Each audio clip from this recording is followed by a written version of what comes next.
Hello, I'm Priscilla Archangel, and my leadership insight for you today is prides, herds, and teams, the value of working together. My question for you, first of all, is how well can you accomplish your goals by working alone? So here's the backstory. I was scrolling through my newsfeed recently and I came across an intense video of animals in the bush fighting for survival. And in it, a crowd of 20 to 30 buffalo rounded the bend in the path, their hooves thundering on the dusty ground as they approached their watering hole. And suddenly they stopped in their tracks.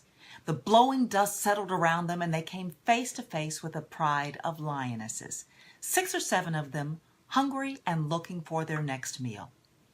And the fact that one buffalo is more than twice the size of a lion was really unimportant to them.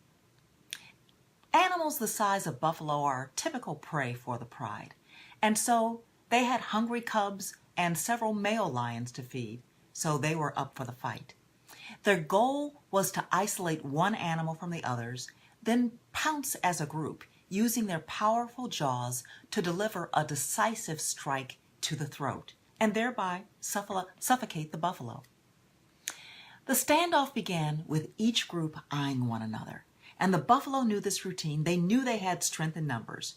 So several buffalo at the front of the herd took turns rushing forward just a few yards to butt the lionesses, more of an offensive measure than really trying to jump on them.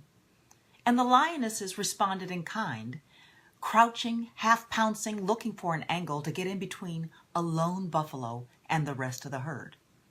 But the buffalo could only survive by working as a team. And similarly, the pride of lionesses could only survive by working as a team. So on this day, the buffalo won. Their supportive strategy worked and they made it safely to their watering hole. My question is, what can we learn from these animals whose survival instincts are so sharp? And really the answer is that working alone and taking the role of individual contributor to an extreme isn't the optimal mode for the group. But doing so makes them susceptible to 3 personas that, when present in teams, leaves members vulnerable where they fall prey to organizational dynamics that lead to failure. The first persona is the loner who says, I can do it by myself. They can come up with all the ideas, work on the project alone, evaluate all the ideas and issues by themselves. And there's a degree of arrogance that their skill sets alone are sufficient. Then there's the distractors who say, wait, where did everyone go? I wasn't paying attention. And they don't focus on the team, but instead get caught up in their own activities. They don't tune into and care enough about or sense the spirit of the group. And finally, there's the schemers who say, I'm going the right way. You all should follow me. They come up with what they think is a better idea and want to lead the group, but haven't sought the buy-in for their strategy. Their motives are self-serving and they haven't really earned the right to have followers.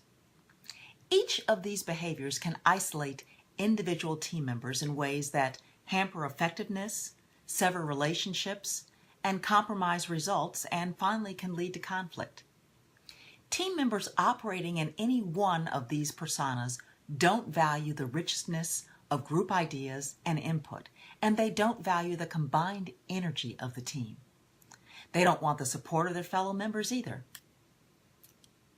But our best work happens in teams when we depend on one another to polish ideas, work through problems, ensure that plans and execution strategies are aligned across the organization.